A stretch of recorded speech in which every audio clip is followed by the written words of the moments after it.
akan coba ya memakai aspal campuran dengan plastik. Ya. Dan saya juga menyediakan ya, udah 2 kali kan Dukcapil itu ditangkap.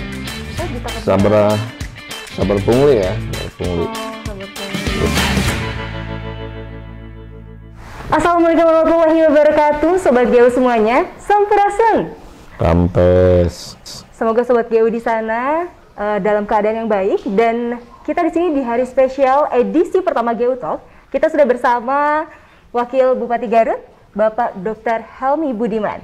Iya, Mbak Laras. Bapak apa kabar? Alhamdulillah. Alhamdulillah, keluarga sehat juga. Sehat. Walaupun sekarang kita lagi pandemi ya, kita tetap sehat ya. Harus jaga kesehatan. Iya. Amin ya Allah rabbal alamin. Di sini tuh Pak, kita nih Sobat GU banyak sekali followersnya Pak di Instagram, dan banyak juga pertanyaan-pertanyaan dari Sobat GU khususnya di Instagram yang ingin bertanya sama Bapak Wakil Bupati Garut. Ya, langsung saja. Ada berapa ya. followers semuanya sekarang? Followers itu ada 253 juta. Oh, sorry, 253.000. Kalau 253 juta seluruh di Indonesia ya. Iya, Pak. Alhamdulillah, mudah-mudahan nanti bisa diikuti seluruh di Indonesia ya. Kita keinginan doa lah gitu. Amin ya Allah, amin. Dan siapa tahu ya, nanti setelah ada GU Talks ini bersama Bapak Wakil Bupati Garut bisa betul-betul 253 juta followersnya. Amin, amin. Nah Pak, di sini tuh sudah ada beberapa netizen yang memang ingin bertanya tentang perubahan Garut seperti apa, kemudian masa depannya Garut seperti apa. Kita langsung saja ke pertanyaan yang pertama, bagaimana Pak? Siap. Iya, nah yang pertama ini ada dari Winda Aryani 93 yang bertanya nih Pak, apa upaya yang dilakukan Pemda Garut dalam mengatasi pengangguran saat ini? Teh Winda, terima kasih ya juga kepada semuanya. Saya berikan apresiasi semua yang bertanya di sini, semua yang memberikan pernyataan. Ya, di sini adalah bentuk daripada keterkaitan emosional dengan kabupaten, kecintaan kepada Kabupaten Garut ini. Ya, alhamdulillah, terima kasih. Dengan modal kecintaan ini mudah-mudahan kita bisa pahik-pahik lengan, bisa bareng-bareng membangun Kabupaten Garut dengan posisinya masing-masing. Ya, posisinya masing-masing. Nah, bagaimana terhadap pengangguran di Kabupaten Garut? Apalagi dengan adanya COVID-19 ini, imbasnya itu sangat besar. Ya, bukan hanya terhadap kesehatan, tetapi juga terhadap perekonomian secara umum, secara global. Banyak teman-teman kita, saudara-saudara kita yang biasanya bekerja di ibu kota, Jakarta, Jabodetabek, kemudian Bandung, terpaksa harus pulang kampung, dikarenakan perusahaan-perusahaannya tidak berjalan, atau mungkin dia hanya setengah daripada jam kerja yang biasanya. Tentu ini merupakan satu keprihatinan. Di samping juga memang penduduk kita kan terus bertambah, yang dewasa terus bertambah. Ya, jadi kebutuhan lapangan kerja itu sangat besar. Nah, di Kabupaten Garut ini, saya dengan Bapak Bupati itu melihat bahwa kita ini kan daerah pertanian. Daerah pertanian itu kita perlu lahan yang cukup luas ya, dibandingkan dengan jumlah orang yang mengelola. Makanya diperlukan sebuah lapangan kerja yang tidak memerlukan ruang yang cukup besar, tapi melibatkan orang bekerja di situ banyak. Ya, makanya dengan bismillah ya, kita dengan Bapak Bupati membuka daerah industri. Ya, dari mulai MTRW-nya kita rubah ya tata ruangnya, kemudian juga dari sisi dukungan politik, dukungan dari pemerintah pusat ya, kita coba raih, dan alhamdulillah ya, Changsin ini menginginkan di Garut itu ada berdiri pabrik yang bisa mempekerjakan 60.000 orang. 60.000 orang, banyak 60.000 sekali orang. ya, Pak, Ya, ini salah satu contoh ya. Kalau kita buka menjadi daerah industri. Saat ini ada beberapa yang sudah berjalan, kemudian sudah sekarang mendirikan ya, PT Pratama misalkan ya, yang di Limbangan sudah mulai ya. Kemudian juga ada beberapa yang daftar.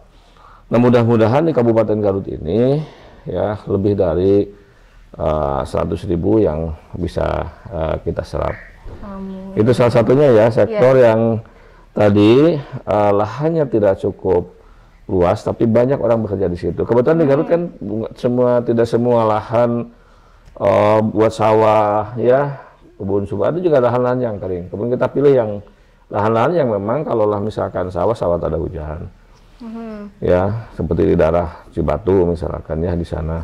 Dan sudah kita tentukan dalam peta ruangnya di mana saja. Ya, jadi itu mudah-mudahan itu dari sisi dari yang lain ya, dari sisi yang lain saya berharap karena Garut ini di samping daerah agro, daerah pertanian, juga daerah wisata. Nah, kita coba buka ya wisata-wisata desa ya. Sering kita menamakannya dengan Dewa Dewi ya, desa wisata gitu. Desa wisata.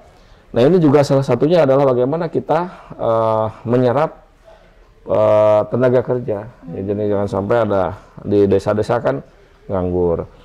Itu di tempat-tempat wisata. Belum lagi kan wisata ini bukan hanya kita bisa menjual tempat-tempat wisata, tetapi juga kita bisa menjual makanan ya, kemudian pakaian ya, sebagai produksi kreatif masyarakat Garut. Iya, Nah, ini produksi kreatif.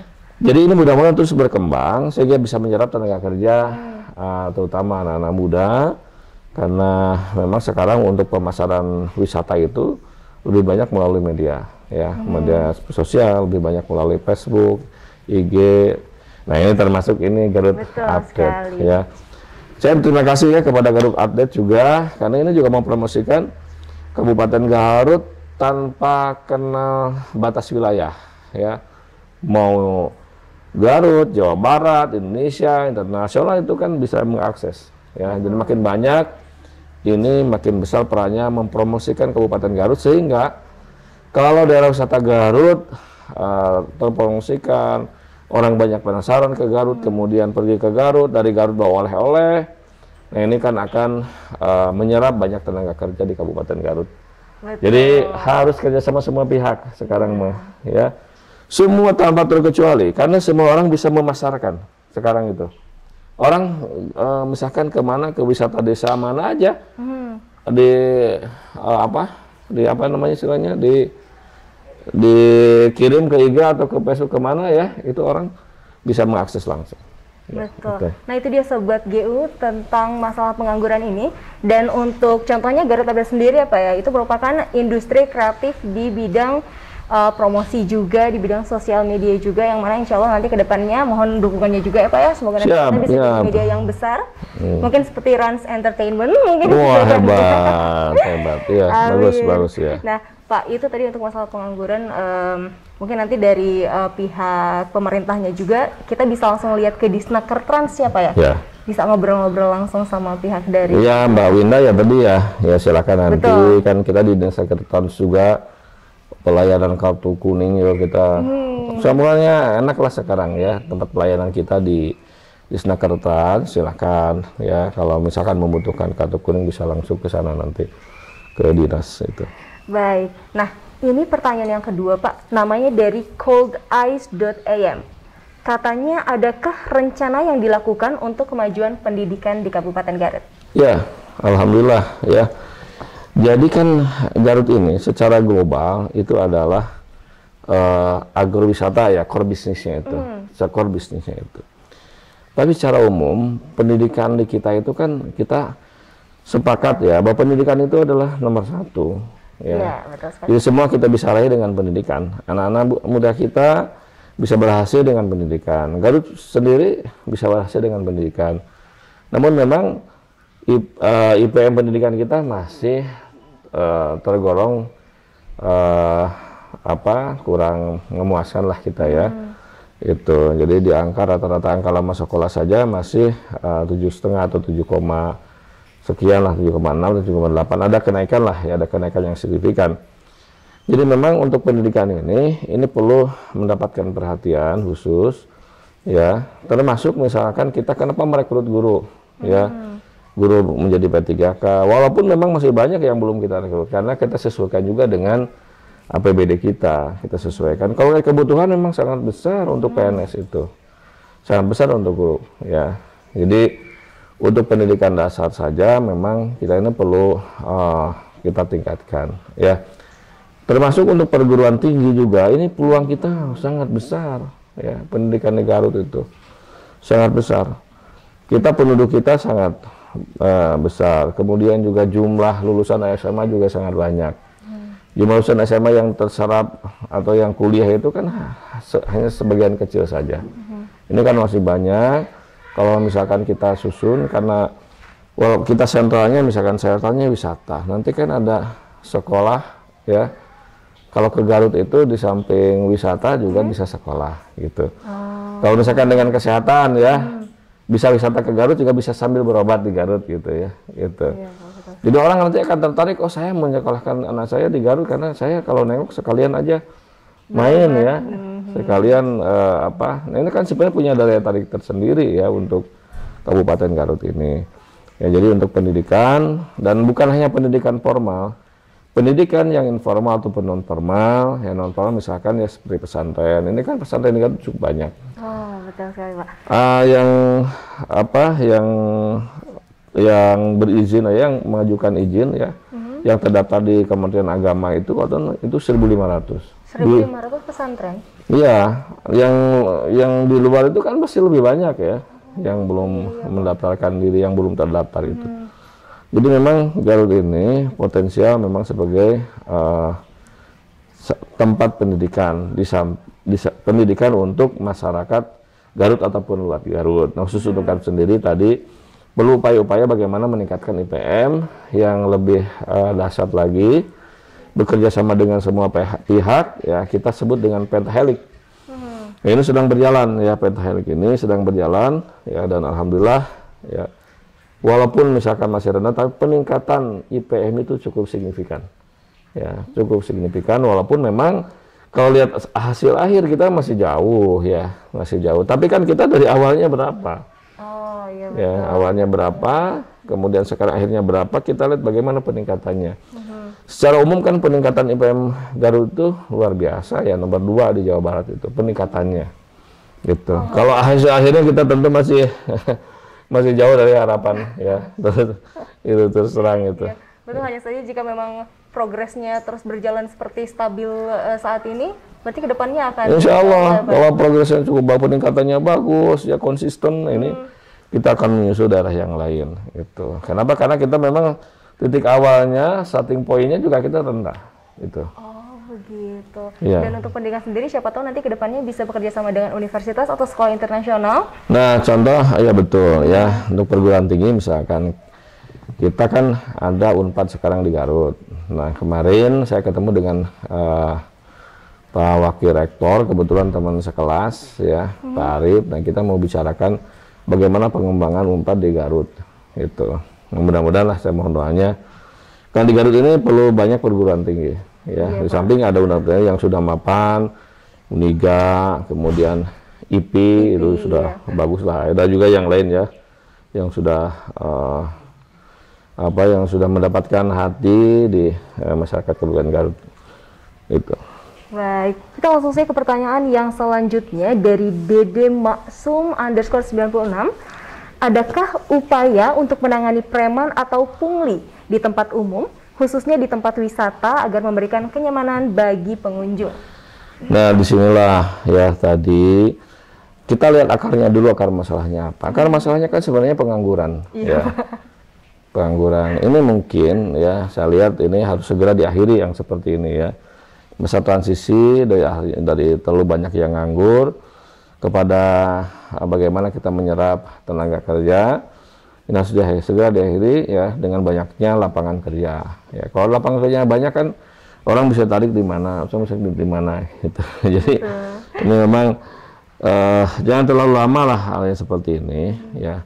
Dan kita kan sudah bekerja sama dengan Bapak Kapolres ya. Kita kan ada istilah apa namanya, tim sancang itu ya, tim sancang. Ini kan sudah bergerak ya. Bergerak. Kita juga kerjasama dengan Kapolres sebelumnya juga, misalkan daerah wisata ya. Karena untuk pengamanan ya alhamdulillah support dari Bapak Kapolres cukup besar ya. Walaupun memang masih ada di daerah-daerah yang tadi ya Tapi dibandingkan dengan di awal-awal tuh jauh sebenarnya kita itu. Ya.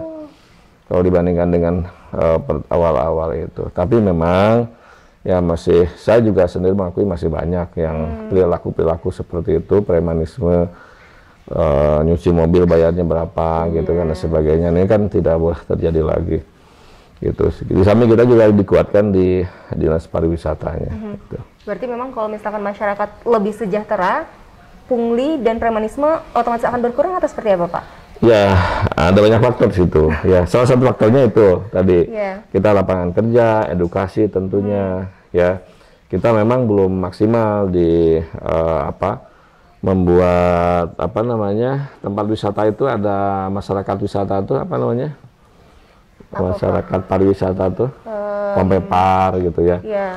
Komas pariwisata ini memang kita belum kita maksimalkan bagaimana supaya ada edukasi buat masyarakat juga, buat masyarakat di situ agar hal yang seperti ini justru akan menghambat gitu lah ya.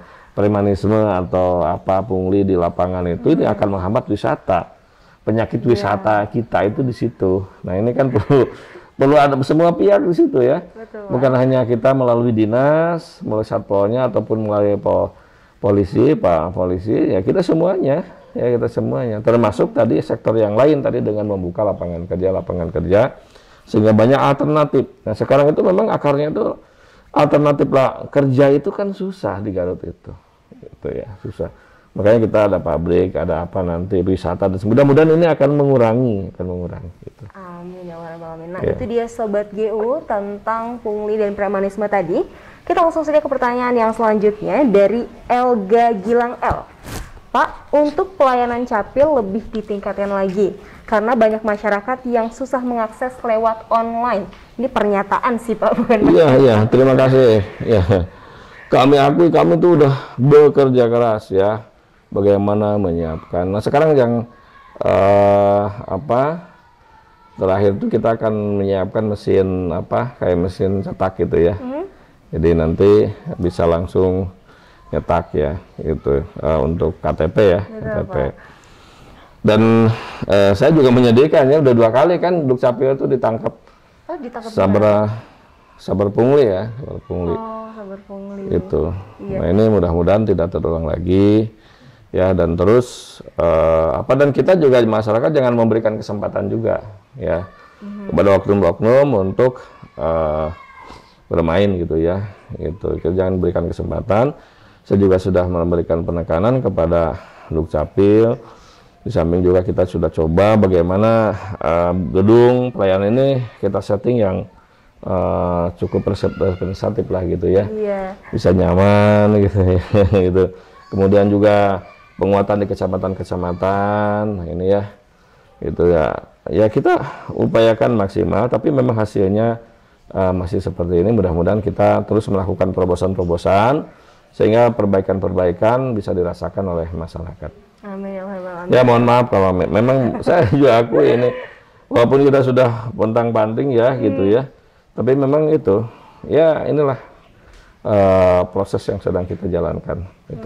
Mungkin nanti kedepannya jika memang teknologinya sudah mensupport, semuanya sudah mensupport, nanti mungkin bikin KTP 10 menit aja tinggal nyetak gitu ya Pak ya. Tinggal nungguin langsung jadi. Sebenarnya sekarang nggak bisa sebenarnya ya, sebenarnya begitu. Tapi ada banyak keterbatasan. Kemarin kan masalah belangkonya, belangkonya sekarang udah bisa kita sudah bisa kita siapkan nanti. Kemarin kan semuanya tergantung kepada pusat. Gitu Pak. Iya. Jadi memang banyak sekali proses-proses yang memang tidak bisa kebijakannya dari kita gitu ya Pak. Iya banyak faktor tadi. Di samping kita harus betul-betul mendobrak yang meruntuhkan kebiasaan-kebiasaan yang tidak baik ya itu. Nah ini kan yang ini perlu ada semua keberpihakan semua pihak di situ. Ya bagaimana agar praktek-praktek yang tidak itu terus dikikis terus sampai hilang. Gitu. Butuh proses semua juga, tapi semoga nanti kedepannya di Dukcapil menjadi lebih baik juara se-Barat nasional. Untuk pertanyaan selanjutnya dari Rindi_YN. Pak, adakah wadah untuk anak muda yang memiliki usaha kecil di bidang fashion atau kuliner di Garut? Terus dukungan apa yang diberikan pemerintah? Ya, nah ini luar biasa Garut ini Pelaku ekonomi kreatifnya sangat banyak, sangat banyak ya. Kita kemarin ada yang namanya wadah untuk UKM-UKM ya. Iya, Pak. Jadi kita juga bantu NIB ya, gitu. Kita bantulah proses halalnya gitu kan. Jadi kita support terus, terutama saya lihat pelaku-pelakunya ini anak muda. Dan terbiasa dengan medsos ya, terbiasa dengan digital. Nah ini mudah-mudahan ya, kalau mau bergabung silahkan ya, silahkan di situ, dan kita anjurkan semua adalah bergabung dalam satu komunitas ya. Terakhir mau kelompok IKM-UKM ini mau bikin koperasi ya. Koperasi. Itu yang sebagian contoh yang saya sampaikan, itu adalah salah satu wadah yang ada. Kemudian juga kita ada yang di Gedung Parigel itu apa namanya? Iya, Dekranasda, Pak. Dekranasda. Ya, silakan. Jadi ini dibuka selebar-lebarnya ya. Kemudian juga di Dinas UMKM juga kita sekarang menerima siapa yang mau bergabung, siapa yang mau dibina sebagainya, silahkan ya. Oh, memang itu terbuka untuk umum, Pak? Terbuka untuk umum ya, untuk forum UKM-UKM itu untuk umum. Terus saya sudah ketemu dengan ketuanya, ya itu sangat terbuka lah, kita buka gabung bareng ya. Ini adalah wadah untuk pembinaan, wadah untuk promosi, wadah juga untuk saling memperbaiki produksi kita ya. Ya alhamdulillah, mudah-mudahan walaupun ya tadi dengan segala kemampuan kita ya, kita mengupayakan bagaimana agar pengusaha-pengusaha UKM-UKM ini terus bisa kita dorong ya, agar bisa menjadi tulang punggung perekonomian Kabupaten Garut. Ya, itu ya, termasuk tadi di Dekranasda. Dekranasda betul, dan Sobat GU semuanya bisa main ke Dekranasda atau Gedung Parigel ya, Pak ya? Ya. Namanya Gedung Parigel Kabupaten Garut, dan memang di sana tuh terbuka untuk umum. Terbuka untuk umum. Dan banyak sekali produk-produk UMKM yang memang dipajang ya, Pak ya, di sana. Ya. Jadi buat masyarakat tuh bisa daftar ke sana, kemudian nanti bisa jadi untuk produk-produknya nanti dipajang di sana, dan semakin banyak ya, Pak ya, bagi konsumen yang ingin menggunakan produk itu sendiri. Nah, pertanyaan selanjutnya itu dari Ardai_5595. Pak, adakah rencana Bapak membuat wadah untuk para seniman dan komunitas di Garut, seperti musisi dan komunitas sepeda atau skateboard, karena banyak anak muda berprestasi di Garut, dari musisi sampai komunitas? Ya, ini kan yang wadah untuk seniman itu kan dia sebenarnya ada ya, gitu. Ada Dewan Kesenian gitu kan, ada yang secara resmi kita punya pemerintah, ada yang dibentuk ke pemerintah ada. Kemudian juga kita punya gedung yang harus kita maksimalkan bersama, yaitu ada Art Center, ada gedung Lasminingrat. Ini kan yang dua gedung ini sebenarnya untuk mewadahi para seniman ya. Nah kita tunggu ya, silakan komunikasi dengan Disparbud. Kenapa? Karena ini butuh banyak banyak kelompok ya, banyak komunitas yang untuk menghidupkan beberapa tempat-tempat seni dan budaya kita. Belum lagi kita buka Magenit, di Magenit juga kan ada ya. Art galerinya atau bagaimana? Ada itu tempat untuk konser gitu ya, kayak gitu ya. Itu Magenit, dan sebentar lagi ya. Ada beberapa tempat wisata ya, kita juga termasuk di selatan ya, itu di yang Sayang Hilang yang kemarin diresmikan itu. Nah, itu juga bisa di sana. Ya, jadi ada beberapa tempat yang bisa diisi oleh para seniman.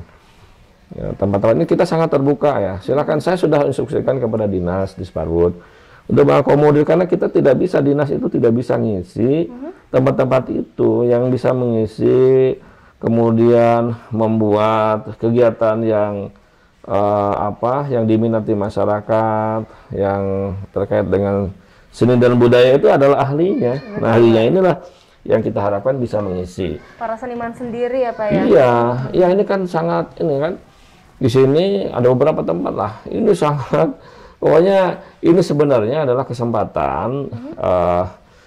Kita tidak boleh menyia-nyiakan kesempatan ini, ya, karena ini kita sudah punya beberapa fasilitas. Saya tidak mau fasilitas ini misalkan hanya gedung saja, ya, tidak bisa memberikan kehiburan, kebahagiaan kepada masyarakat, dan kita kalau begitu kan tidak sesuai dengan keinginan awal ya. Menjadi tidak hidup juga ya, Pak ya? Tidak hidup, itu. Nah, Sobat GU tadi sudah di-mention ya sama Bapak Wakil Bupati, ada Gedung Lasminingrat, kemudian ada juga Art Center, dan di Garut Selatan juga ada di Sayang Hilang. Ada juga yang di Bagendit. Ya, di Bagendit juga. Jadi banyak sekali public space yang bisa diisi sama komunitas-komunitas atau seniman, karena memang tidak akan hidup jikalau seniman-seniman atau komunitas tidak mengisinya gitu. Yang isinya kan bukan dinas Barbul, bukan saya kan, itu kan seniman itu kan. Kita mah malah kita sambutan gitu ya gitu. Kita ikut bahagia, senang, ikut jadi penonton kan gitu. Dan siapa tahu memang kedepannya untuk mengatasi pengangguran tadi, karena dari media bisa masuk ke situ. Betul bisa itu. masuk ke situ. Betul. Gitu, ya, Pak, ya. Nah. Udah jadi industri kreatif aja. Karena pemerintah tuh sudah memberikan, betul ya Pak ya? Betul. Iya. Baik, untuk selanjutnya pertanyaan dari What Would Ray Do? Pak, dampak besar apa jika Garut mempunyai daerah otonomi baru? Mengingat dari beberapa berita kalau Garut akan dipecah jadi 3 kota, Garut Kota, Garut Selatan, dan Garut Utara. Itu bagaimana tanggapannya Bapak? Ya, ini Garut ini kan penduduknya 2.600.000 sekian lah. Ya. Kemudian juga wilayahnya ini ada 310.000 hektar. Ya. Belum lagi kondisi sosial budayanya juga walaupun sama ya Garut, tapi ada beberapa ciri khas gitu. Di selatan ada ciri khasnya, di utara, di tengah gitu. Jadi berbagai faktor termasuk bagaimana kita sekarang mengupayakan pembangunan tidak ada disparitas antara utara dan selatan. Jadi pembangunan kita di selatan justru sangat banyak ya pembangunan di selatan itu. Tapi karena alamnya memang di sana banyak tanah yang bergerak, ya tanahnya tidak labil, tidak stabil, jadi memang pembangunannya tidak awet di sana ya itu. Nah ini dilihat dari itu semua ya, terutama akses pelayanan, ya, akses pelayanan dari masyarakat.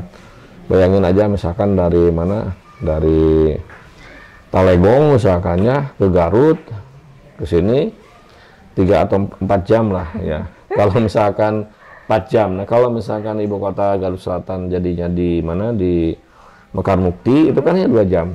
Ya. Oh iya. Ya, pelayanan tadi, pelayanan KTP, kemudian berobat juga di situ, ya, kemudian juga ada keperluan kepada pemerintah daerah dan sebagainya. Kemudian pemerintah daerah dalam melakukan pembinaan juga tidak berat. Sekarang saya kan ke selatan itu pasti harus tidur. Talegong pas harus di Talegong, itu ya, karena memang jaraknya sangat jauh. Nah, mudah-mudahan dengan adanya itu bisa mendekatkan pelayanan kepada masyarakat, sehingga masyarakat lebih bahagia tadi kan. Betul Pak. Karena ada indeks kebahagiaan sekarang Mbak Laras ya. Gitu. Nah kalau utara ini ada historisnya. Utara ini kan kita awalnya ibu kota itu di Limbangan. Ya di Limbangan. Jadi Balubur Limbangan ya. Jadi sebenarnya kalau kita lihat dari jumlah penduduk, kemudian luas, ini layak sebenarnya untuk 3 kabupaten itu. Demi meningkatkan kesejahteraan masyarakat. Betul, ya. Balik lagi ke kesejahteraan masyarakat. Ya. Nanti kita kalau misalkan mau ke kebahagiaan masyarakat dekat gitu kan. Ke ibu kota dekat gitu. Jadi nanti kalau misalkan kita mau ke Pamengpeuk atau ke Sayang Hilang tuh kita keluar kota ya Pak? Tapi memang Garut, misalkan kalau misalkan dipecah seperti itu, pusat kota Garut tetap nanti akan terus berkembang kan Pak? Iya, kita harapkan berkembang ya. Pengembangan Garut itu bukan hanya di sentra di sini aja. Ya, dan walaupun pecah kan kita masih NKRI. Iya betul Pak. Garut pecah jadi Garut Selatan, Garut Utara, Garut misalkan, itu kita masih NKRI ya. Itu nggak masalah gitu ya. Itu. Demi kesejahteraan masyarakat dan kenyamanan masyarakat juga ya? Kenyamanan masyarakat, kebahagiaan masyarakat. Memang kalau yang namanya kekurangan mestilah ada gitu kan. Oh ini gini saya masih ekonomi. Iya pasti kekurangan ada. Gitu. Cuman ya pastinya tidak akan stuck di sana saja kan, akan terus mengembangkan supaya nantinya lebih bisa fokus, lebih bisa fokus. Betul sekali. Kemudian untuk pertanyaan selanjutnya dari Rizky_YYY. Untuk jalan-jalan mohon disediakan tempat sampah yang memadai. Minimal jarak 50 meter satu di tempat sampah. Karena saya suka lihat banyak sampah di pinggir-pinggir jalan yang jumlahnya cukup banyak. Dan itu sangat mengganggu keindahan dan kenyamanan pengguna jalan Pak. Ya, terima kasih. Ya memang saya mohon maaf masalah jalan ya. Jalan ini kan memang banyak ruas kita ya. Jadi saya mohon maaf, mau jalan pusat, mau jalan provinsi, mau jalan kabupaten, mau jalan desa yang sangat panjang ini sekarang dalam kondisi banyak yang kurang nyamannya. Saya kemarin ke Pamengpeuk misalkan ya, itu jalan provinsi di Cikajang sampai mana itu ya, sampai Gunung Gelap itu, sampai awal-awal Cisompet itu, aduh memang repot juga ya. Di sini juga di daerah yang ke Samarang, Pasirwangi ya, jalan kabupaten itu kan, yang ke mana, yang ke Bagendit. Nah, namun saya sudah sampaikan ya, yang jalan kabupaten saya sampaikan ke Pak Gubernur ya, saya sampaikan juga ke Pak Kepala Dinas ya. Alhamdulillah sebenarnya responnya cukup bagus, cuman memang ada perencanaan yang harus dilalui ya. Nah, untuk jalan kabupaten alhamdulillah sekarang sedang proses lelang ya. Saya sudah cek kepada dinas terkait, mudah-mudahan Maret itu sudah bisa dilaksanakan ya. Saya mendoakan dari semuanya ya, dan mudah-mudahan ini lebih kuat aspalnya. Kenapa? Karena kita akan coba ya memakai aspal campuran dengan plastik ya. Oh, teknologi terbaru. Nah, teknologi terbaru ya. Nah, ini konon katanya 40% lebih awet. Oh, Ya, iya. jadi kalau misalkan 4 tahun jalan ini bisa jadi 6 tahun lah gitu ya. Gitu. Nah, ini yang kita harapkan, ini lebih awet ya, dan tentu lebih nyaman ya, lebih panjang dirasakan masyarakat. Jadi untuk jalan ini mudah-mudahan, saya mohon doa dari semuanya ya, agar ini proses untuk overlay daripada jalan ini bisa berjalan lancar ya, bisa berjalan lancar dan hasilnya awet, hasilnya bisa dirasakan lama oleh masyarakat kita ya. Dan untuk sampah ya, memang ini kan ceritanya sangat panjang lah kalau sampah ini ya. Jadi sampah ini saya masing-masing dari kita lah bertanggung jawab terhadap sampah ya. Walaupun tanggung jawab utama kan tentu ada di pemerintah. Kita memberikan edukasi ya, kita memberikan mensupport beberapa kelompok masyarakat ya, pegiat-pegiat lingkungan.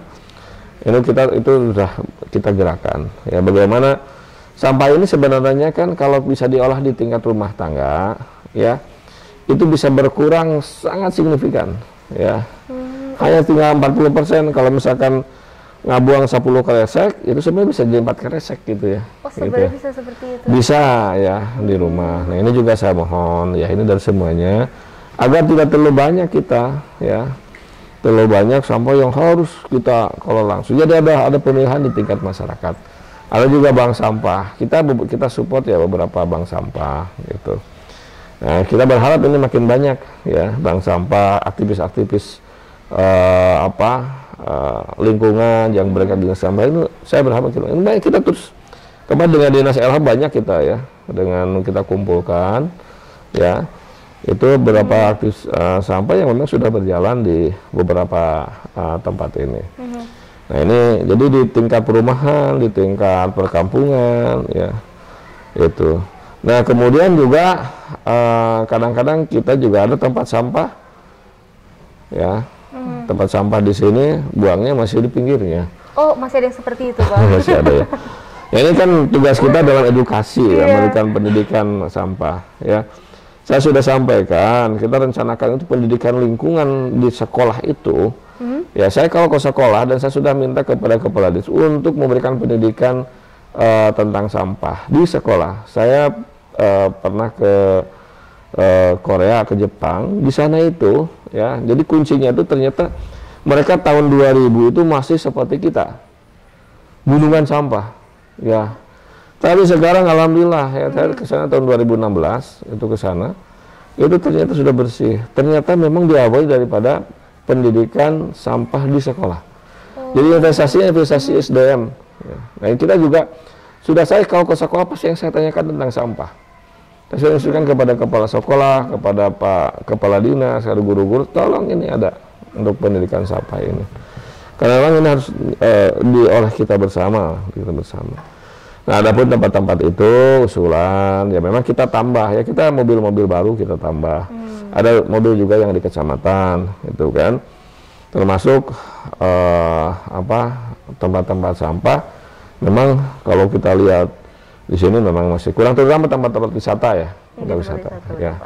Terima kasih atas usulannya, nanti kita pertimbangkan nanti untuk penambahan itu.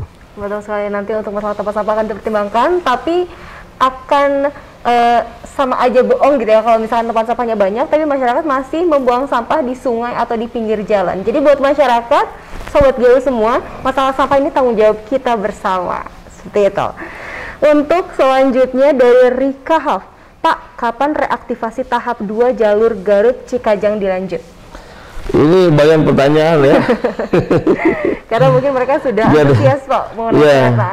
Ya, saya ini kan salah satu yang membuat kita bisa maju, ya terutama kita daerah wisata, daerah agro juga adalah adanya akses ya, yang cukup memadai, baik akses kendaraan, mobil, motor maupun kereta api ya ini. Nah, ini yang akan membuka. Nah, ini dengan adanya ini, alhamdulillah ya paling tidak dari sisi wisata. Wisata kita makin menarik karena ada kereta yang langsung ke Garut ataupun orang Garut yang mau keluar, yang mau melihat pemandangan kereta api, di kereta api itu kan indah ya, kalau lewat Garut itu luar biasa gitu ya. Pokoknya penasaran lah kalau misalkan belum pernah dari Garut ke Bandung gitu ya pakai kereta api, dari Bandung ke sini akan penasaran karena memang sepanjang perjalanan kereta itu sangat indah, ya, sangat indah dan memberikan hiburan yang kalau saya sih sangat memuaskan lah, jadi hiburan yang luar biasa. Dan menenangkan nggak sih? Karena menenangkan. Nah, kalau untuk aktivasi, nah ini kan ada hitung-hitungannya, ya, ada hitung-hitungan ekonominya, ada hitung-hitungan bisnisnya, ya. Jadi saya sudah nanya beberapa kali juga, ya kayaknya itu kayaknya belum masuk gitu hitungannya, itu belum masuk, sehingga saya belum bisa menjawab kapan dari Garut ke Cikajang dibuka, ya, dibuka. Kita sebenarnya kan mengusulkan ini juga kan kita usulkan, ya, alhamdulillah mendapatkan respon Pak dari pemerintah daerah, Pak Bupati, saya juga kan beberapa kali bersama dengan PT KAI kan, gitu ya. Kemudian juga respon dari pusat terutama ya, dari Bapak Presiden, dari Pak Menteri untuk membuka wisata ke sini. Alhamdulillah dengan dibuka tahap 1 ini juga udah luar biasa. Ini akan lebih menjadikan Garut melambung ya, gitu ya. Nah, ini makanya kita harus siap ya, harus siap mempersiapkan masyarakat wisatanya di sininya gitu, di Garutnya. Iya, betul. Gitu. Untuk pertanyaan terakhir ini, bagaimana sih Pak visi misi ke Garut ke depannya, visi misi untuk Kabupaten Garut dan terutama di masa pandemi saat ini? Ini luar biasa, ini pertanyaannya banyak sekali ya. Ini menunjukkan kualitas anak-anak muda Garut ya, masyarakat Garut ini luar biasa sebenarnya ya. Terima kasih atas pertanyaannya. Nah, untuk visi misi ke depan, saya sebenarnya masih fokus bagaimana menyelesaikan misi hari ini ya. Jadi Garut hari ini visinya adalah Garut Takwa Maju Sejahtera ya. Jadi kita masih fokus di situ bagaimana membuat masyarakat kita menjadikan kehidupannya adalah sebuah ibadah, dan bagaimana juga agar tempat yang kita miliki di Garut ini ya, Kabupaten Garut ini itu menjadi kabupaten yang berkah. Nah, tentu ini diperlukan mengisi kehidupan kita di berbagai bidang, dimanapun, profesi apapun kita niatkan ibadah ya. Dan tentu ya termasuk takwa di sini sangat luas ya, bagi agama Islam ya, menjalankan perintah, menjauhi larangan Allah ya. Ya, kita harapkan juga agama yang lain juga ya, yang non Islam juga sama, mereka taat terhadap ajaran agamanya. Nah, ini jadi jangan berarti yang sangat luas ya. Kemudian juga maju dan sejahtera ini kan indikatornya sudah kita tetapkan. Makanya saya fokus bagaimana membangun Kabupaten Garut ini sampai 2024 ini. Jadi Rudy Helmi itu ya berakhir di bulan Januari 2024. Nah, makanya udah sungguh-sungguh. Ke depan kita kan sekarang soal seperti kita bikin fondasi ya, bagaimana membangun ke depan ya, beli mudah ya, bisa lebih lancar gitu, kira-kira lebih terlihat hasilnya gitu. Karena kita memang harus membangun fondasi dulu ya. basis harus kuat ya. Kita kalau dibandingkan dengan Bandung, kan Bandung masalah jalan udah selesai dari sejak kapan? Gitu. Kan jalan-jalan baru juga kan, misalkan Bandung, makanya saya kalau dibandingkan dengan Bandung, aduh ampun, Bandung itu kan memang udah duluan lah gitu ya. Tapi kita jangan kecil hati, kita juga kejar gitu ya. Kita kejar kemajuan kabupaten atau kota yang lain. Tapi kalau dibandingkan, oh di Bandung makin, ya memang kita mulainya dari mana gitu kan. Jangan bandingkan dengan kota lain gitu. Ya, walaupun harus punya semangat ya. Mungkin karena semangat tuh enggak kudu kawas Bandung, kudu kawas Jakarta ya. Tapi alhamdulillah lah ini penyemangat buat kita.